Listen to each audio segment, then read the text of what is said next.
대한민국 국민들이 참지 못하는 것들이 몇 가지 있습니다.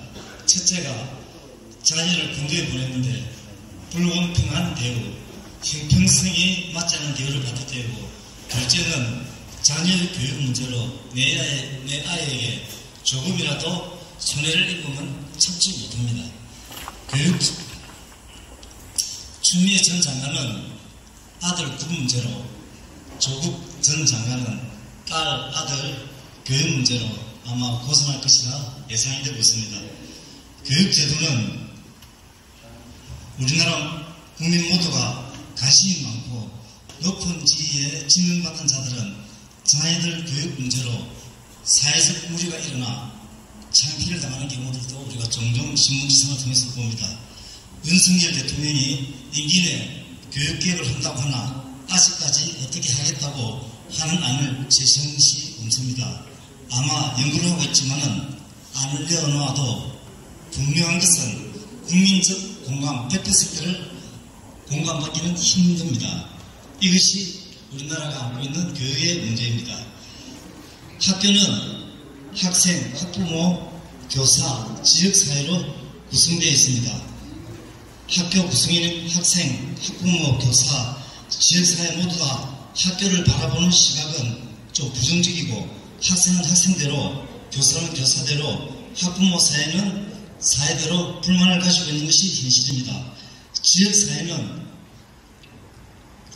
능력을 갖춘 실력 있는 인재를 요구하는 데 반해 학교는 인재를 배출하지 못하고 있습니다.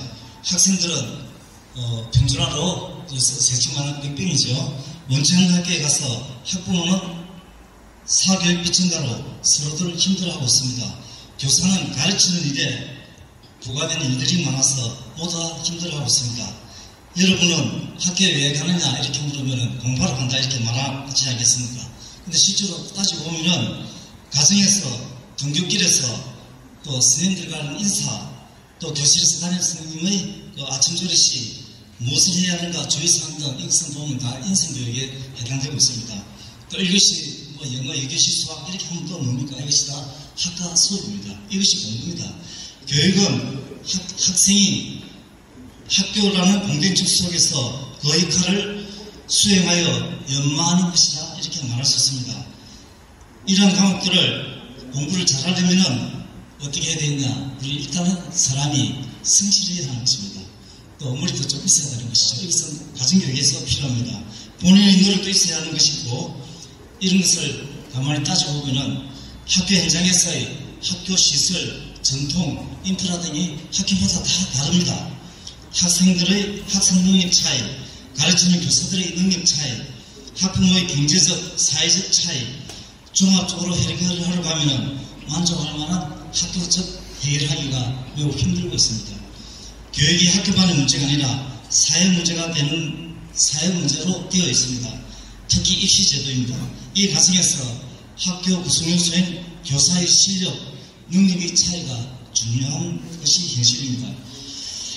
우리 우선 학교에서 선생님이 잘 가르쳐 주는 것이 학교의 역할이죠. 그런데 이것을 잘 가르쳐 주려면 교사들의 자긍심을 높여줘야 되고, 공부를 잘 가르치는 선생님은, 또 인성지도를 잘하는 선생님은 존경을 받아야 합니다. 교사 존경이 없는 사회는 그 학생들에게 기대를 할 수 없는 것입니다. 부모의 교육 입지가 요새는 좀 좁아지고 있습니다. 학교 공부만 중시하다 보니 입시 교육에다 매달리다 보니 장애에 대한 진정한 인식교육이 가정에서부터 점점 황폐화되고 있는 것입니다. 인간다운 인간을 길러내는데 계속 고생하고 있는 것이 학교 교육의 한계점입니다. 전인 교육을 학부모들은 원하지만 학교에서는 그렇게 가르칠 수 있는 것도 또한 현실입니다.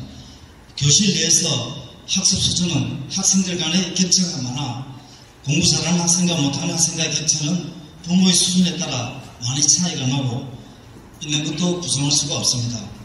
학교별 차이가 많이 납니다. 제가 장사 시절입니다. 15, 6년 전의 일입니다. 학력평가가 있었을 때인데 신도시에 있는 중학교 영어 듣기 평균 점수는 85점, 어떤 지역은 한 70점도 안 되고 있습니다. 엄청난 차이가 납니다. 다양한 사회에서 다양한 교육이 필요한데 우리 현실은 제자리 걸음을 하고 있는 것입니다. 그 스타일은 옛날이나 지금이나 별 변함이 없습니다. 구성문인 학생 학부모가 교육에 대한 개인의 선택권이 없는 현재의 제도로는 제자리 걸음을 할 수밖에 없습니다. 국가 간 교육 경쟁에서 우리나라가 선진국 대열에 진입하기 힘듭니다. 선택이 없으니까. 학교 선택권을 반드시 학부모나 학생이 가져야 되는 것입니다.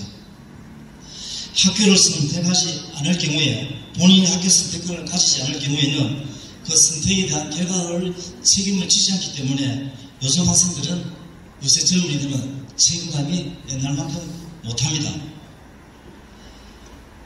또 학교 선생님들도 마찬가지입니다. 학교를 선생님들이 선발권이 없기 때문에 학습 수준을 어디에 맞춰야 될지 힘들어하고 있습니다. 모릅니다. 그러니까 애들을 어떻게 보면 조금 우둔하게 만들고 있을지도 모릅니다. 옛날에 인류학교를 검색하니 또 과학고등학교, 영재고등학교, 예술고등학교, 자사고 등 학군이 좋은 지역에서의 새로운 인류학교가 생기게 되고 자연스럽게 수월성 교육을 시키고 있습니다. 평준화가 될 수 없음을 말해주고 있습니다. 학부모, 학생 요구를 채워주지 못하고 있기 때문에 국민소득 정부 일대 1975년대 우리나라 소득이 한 600불, 한 500불 이런 시대입니다. 정부 미만일 때 가능한 정책이었으나 지금 4만 불 시대에는 오늘날에는 이것이 맞지 않습니다. 평준화 시대가 맞지 않습니다. 국민 소득이 높아지고 있으니 국내 교육에 만족하지 못하는 학부모들은 외국에 조기 유학을 보내고 있음을 봅니다. 이제는 공부를 잘하는 학생은 더 잘하게 만들어야 하고 공부를 좀 모자란 학생은 일정 수준으로 올려주려는 교육이 필요합니다.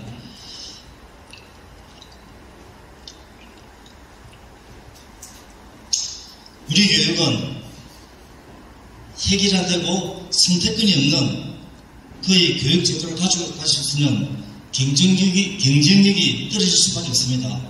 학생들은 학교를 선택할 수 있고 또 그 학교는 학생을 선발할 수가 있어야 됩니다.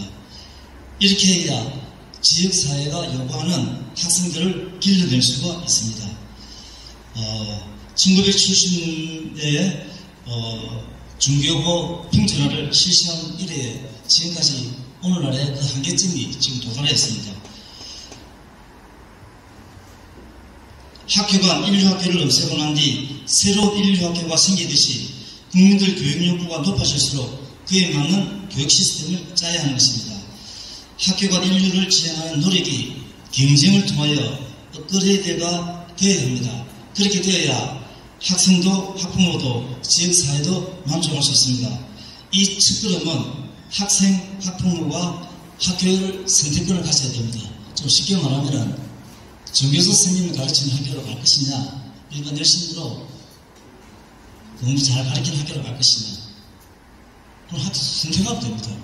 우리 학교를 머리를 기르고 학생들 행동을 마음대로 해도 관계없는 그런 학교를 보낼 것이냐, 어느 학교에 어느 선생님, 좋은 선생님이 있으면 그에 따라 갈 것이냐, 이것은 학부모가 선택을 가져야 되는 것입니다. 우리가 지금 골치 아픈 것이 전교수 문제도 있고 학교 선생님이 나태함도 있고 학교가 노력 안 하시는 학교도 엄청나게 종류들이 많습니다. 학부모들은 다 알고 있습니다. 학생들도 알고 있습니다. 불편합니다. 그렇지만 어쩔 수 없이 이 시스템 가지고는 해결할 수 없습니다. 그러니까 교육당국은 또 학교는 선발권을 가지고 선택권을 가지고 서로 이렇게 잘 구분해서 좋은 학교로 업그레이드되는 교육 시스템을 만들어야 되는 것입니다. 우리가 웃을 수 있는 이유는 교육에서 찾아야 됩니다. 학생들이 웃을 수 있어야 학교 생활이 즐겁고 선생님들이 웃어야 학교 교실이 즐겁고 수업이 재미있을 것입니다. 학생, 학부모, 선생님들 모두가 웃을 수 있어야 건강한 사회가 될 수 있습니다. 선택과 선발권 이걸 한번 기억해 주시기 바랍니다. 이상입니다. 감사합니다. 네, 감사합니다.